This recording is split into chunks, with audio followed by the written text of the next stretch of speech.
Hi. So, welcome to our MPC class. Uh, Thank you for joining. I think you'll get a lot out of this, and this is an awesome, fun, hobby or pastime to make your own music using samples. Can't be beat. It's the best. So, without further ado, I figured we start this by showing you the hardware layout of the MPC before we get into the software and the operating system.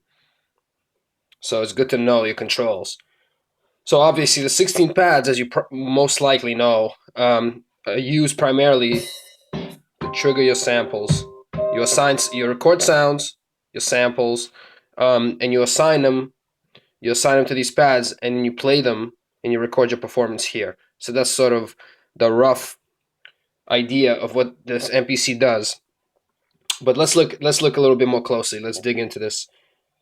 The secondary function of these pads is to get you around the operating system. For example, for you to record your sample, you have to get to the screen to where you would record your input, your sound coming in through your main inputs. So to do that, everything is done. The navigation is done through the mode button. So when you press this mode button, it starts flashing, and now you hit the corresponding pad, which will say above it. For example, if you want to record a sample, you hit this record button, and it'll take you to the screen. And if there was an input coming in right now, you'd see a level. The level's jumping with the sound coming in. But we don't have anything playing at the moment, so let's just go to the next one. Mode, trim. This is where all your sounds that are currently in memory that you either recorded or loaded from your storage. All your sounds will display here. You can scroll through them with the scroll wheel. And here you would adjust the start and end points, and apply various edits to them, which we're not going to do right now. That's going to be its own lesson. So mode program, after you're done trimming, program is where you would assign all your samples to your pads. So for example, you hit a pad and it takes you to that pad. You see there's nothing assigned here. That's why you don't hear any sound. There's a sample here, sample here, sample here.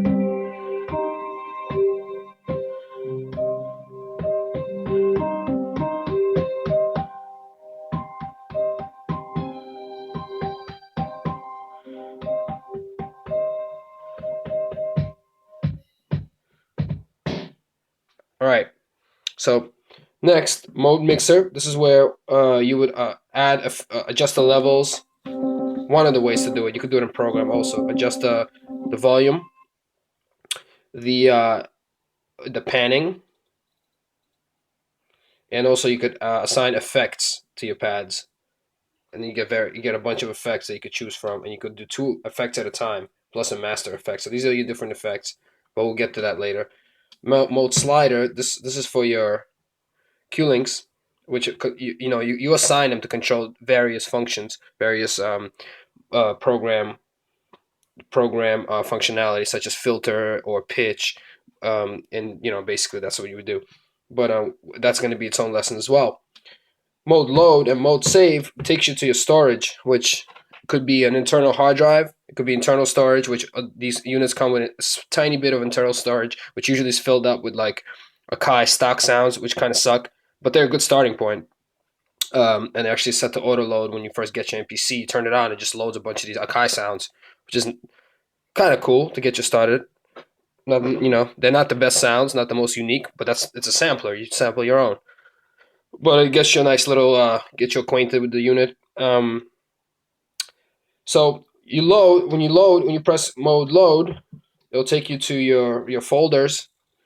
We're working with a JJ operating system, which is an aftermarket operating system for this MPC. It's not the stock Akai one, so it'll look slightly different if you're using the Akai operating system, which I advise you to strongly to download and install the JJOS, which a link will be posted in this tutorial somewhere along in this class. There will be a link to the JJOS where you could download. It's free. This version that we're using is version 3.08, and it's free.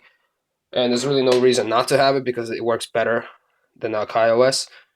So yeah, but so that's what we're working with. So here, when you go to mode load, you go to your browser, which is going to be your essentially your folders, and each folder has a project in it, presumably, or you can create your own project when you go to save. And then here you can assign individual sounds, and you can play them, preview them before you load them into memory by pressing this play button on any pad. Okay, that's a cool sample. I like it. So I'm gonna assign that. So I'm gonna press do it, rename, because so it's gonna ask me to rename it because there's already a sample with that same name in memory. It's probably a different sample, but I just by default it was the same name. So we're gonna name that anything. Enter, and what would I assign it to? Let's see, pad bank B. I don't have anything here, so I'll assign it. So I'll hit a pad that I want to assign it to. Press yes, and now it's here.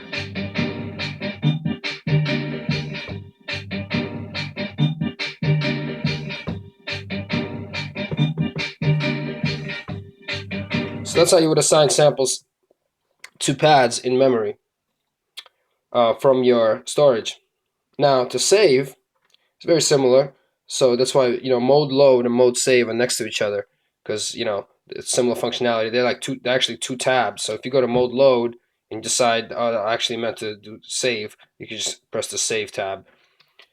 And to save, you could save a sample, which is a program, which is a collection of sounds assigned to pads with its various settings that you set, like such as pitch and volume and things like that, which we'll get into later.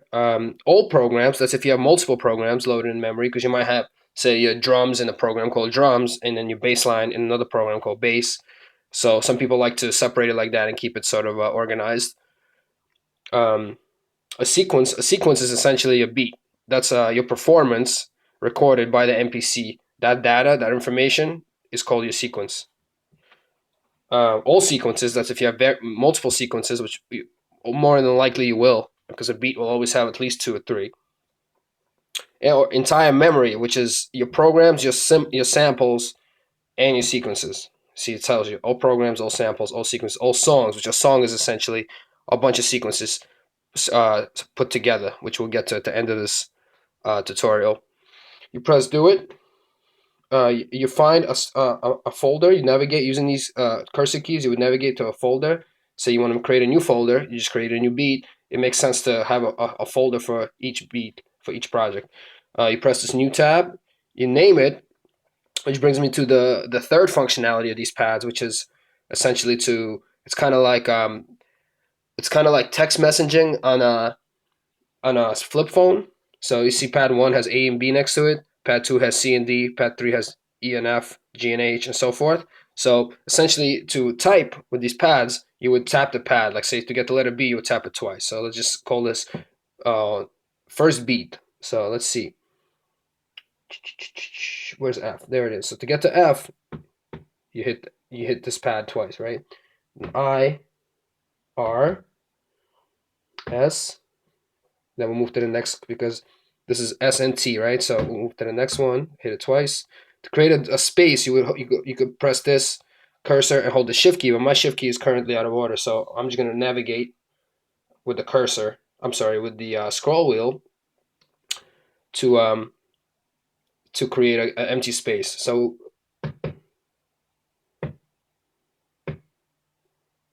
there it goes. First beat. We're gonna press copy because what that does is gonna copy a text. Because next you'll see we'll press enter. So we'll go into that folder and make sure we'll navigate into it before we save, because that'll make sure I'll save it into that folder. We'll press do it, it's going to ask us to rename the project. And so if I just scroll over once, it'll bring me to this text input field, and I could actually paste the same name from the by hitting paste. Boom, first beat. Okay, so it pasted the text from my folder name into my project name. So this way, everything's sort of organized. You don't get confused. You press enter, replace same files. Yes, there's nothing in there. But say if you were overwriting a previous version of your beat, say you made this beat, you turn your MPC off, you load it up the next day, and you made some adjustments or you added stuff, you'd want to replace a new version over that. So that's when you would, that's what it's asking you to do, essentially. And so you're good. So everything is saved. We'll go back to the main screen. And that's pretty much, that concludes our first lesson, which is, actually, no, let's get to this. We didn't get to the, to this section here. So this is the pads. That's the main functionality of the pads. Is also here you got your pad banks.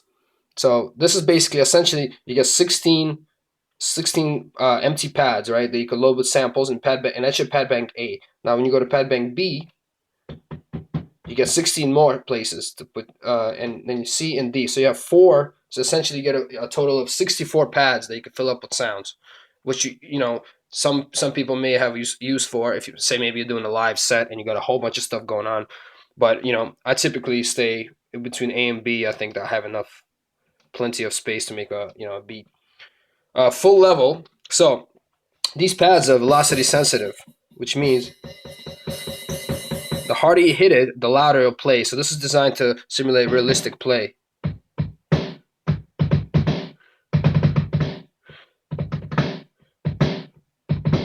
So this is designed to be more sort of realistic, because when a drummer plays, it's never, each time he hits, it's going to be slightly different, impact and volume. So, but for hip hop beats or for a lot of electronic music, you kind of want to put this stuff. You're going to want this to trigger at the same level every time. So you set your level in your program. So you set your volume here.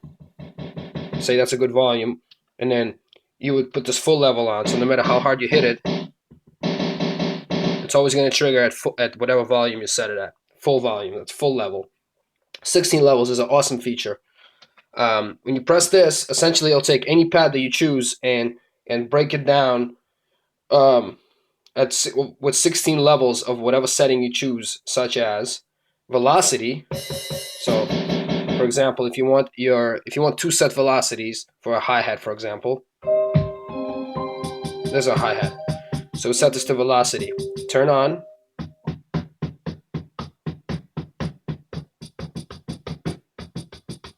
Let's hope you could hear that. So that sounds a little more realistic in the beat than this.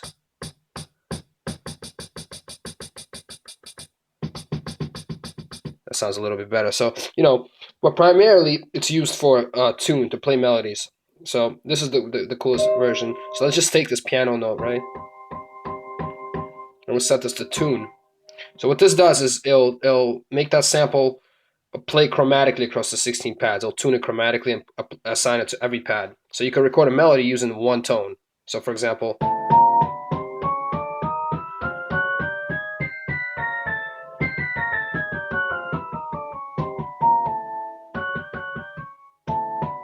and we'll put this to full level.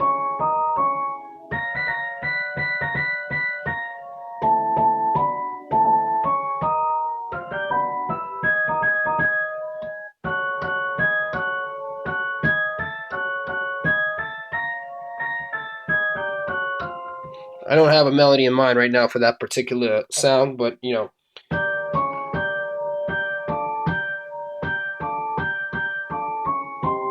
So, but it comes in very handy with bass lines and things like that.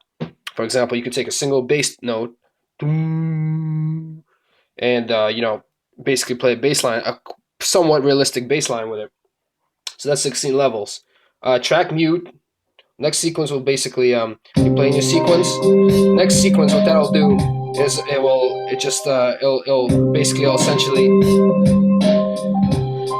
it'll trigger the next sequence to play when when this first sequence comes to its end, which is 4 bars. So instead of looping back to the beginning of sequence 1, it'll go to sequence 2. So you could achieve. I don't really use that button, but it's there. You could achieve the same function by highlighting your sequence and just clicking over, and it'll do the same thing.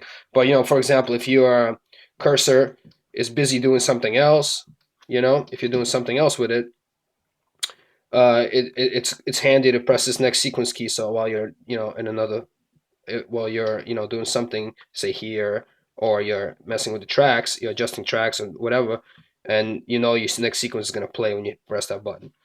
So that's that. Track mute. Actually, just this is where you could assign the paths to mute certain tracks. See, whichever ones are highlighted right now, I'll mute. So for example, if you're playing live, see all my tracks are mute right now. So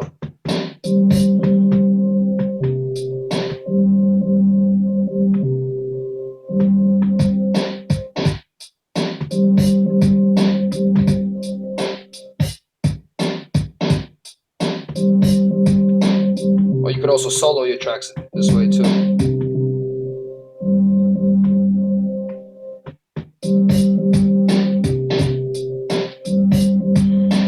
So in this manner, you can solo mute your tracks, which are here, using the pads. The erase button, this is a cool one.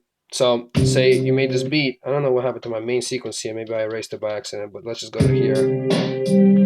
So this is so let's go to our drums. That's our drums, right? So for example, let's say I don't like the hi-hats.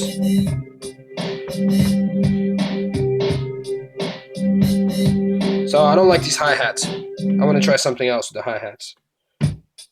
Just making sure they're on that track. Okay, so I would press overdub, and I would hold the pad that whose data I want to erase while holding this erase button, and it will erase this. So for example, here we are, right? If I hold erase on the hi-hat, it'll erase that data from. So we'll get deeper into this, but this is the basic functionality. Tap tempo is essentially you would tap this to set your tempo. This is useful if you're playing, say, a melodic sample that's like that also has a rhythmical, like for example, a loop, and you're trying to figure out a loop.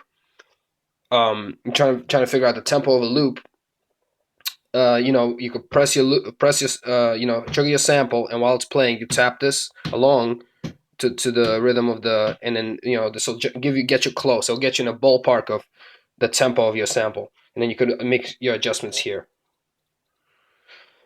Note repeat, which is the other functionality of this. If you hold this and hold the pad, it'll continuously trigger that pad according to a rhythmical value that you set here.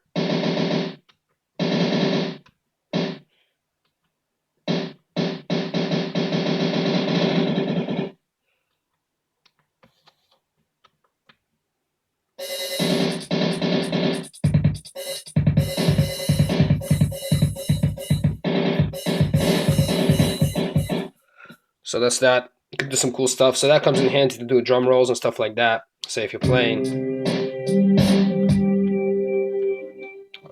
Adjust it.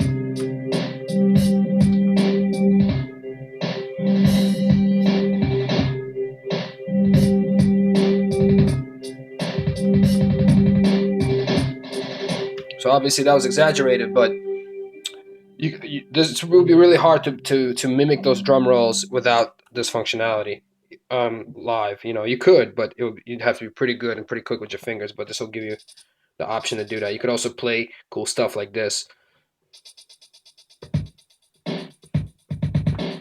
So you could just sort of use that for live play as well, a semi-live play. Main will always take you back to the main screen. Use your cursor keys, so this will get you around.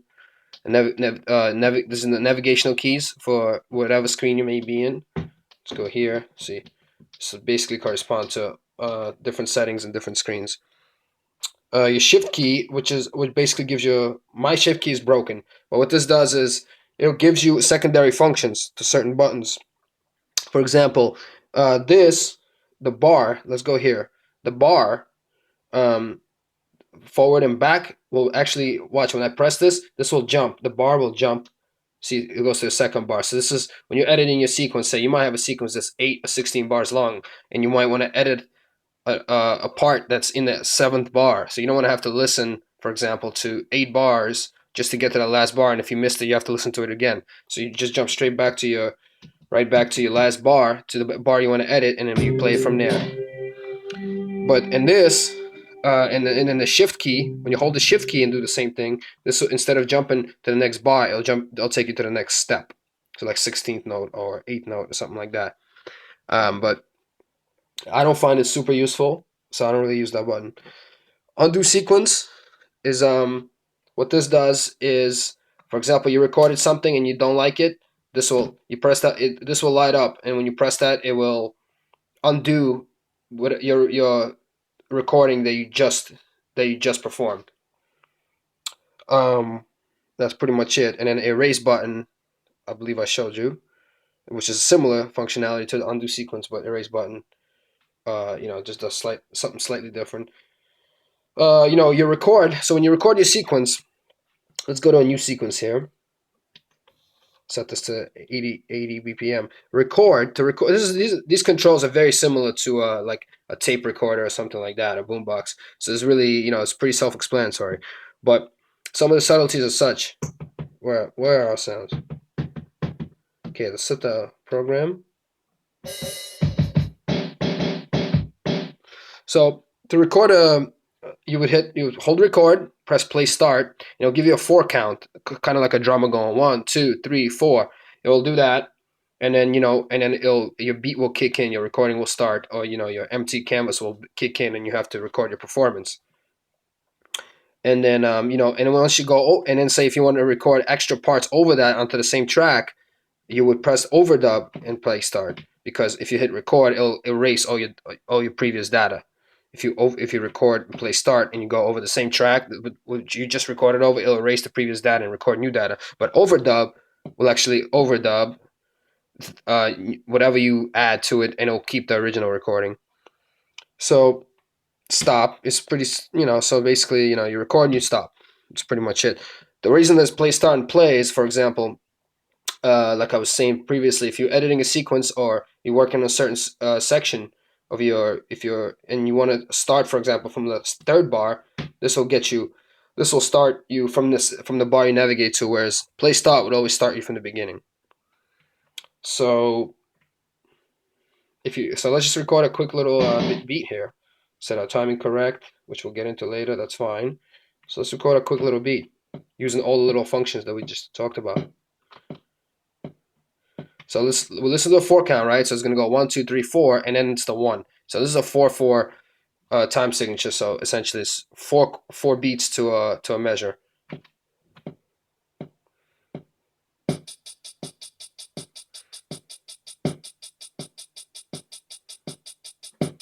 So there it goes. We just recorded a hi-hat sequence.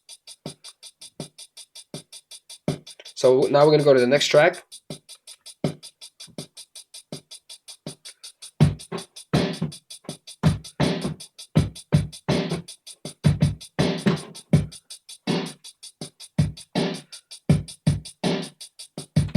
So set a timing correct to something like 30-second notes.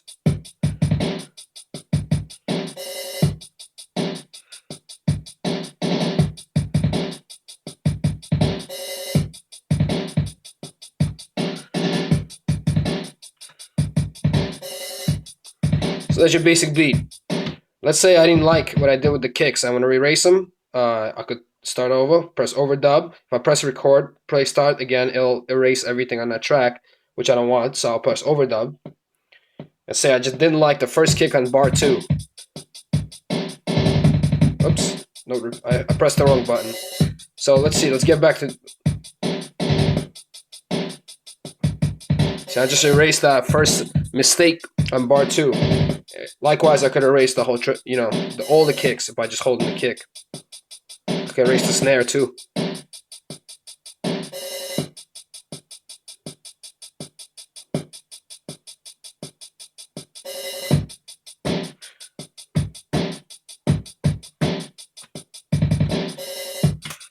So there we have it. This is our first sort of sequence. And this is so that's basically your beat with just basic drums. And then from there, if you wanted to save it, again, you would go to Mode Save, create a new folder, or go to a pre-existing folder.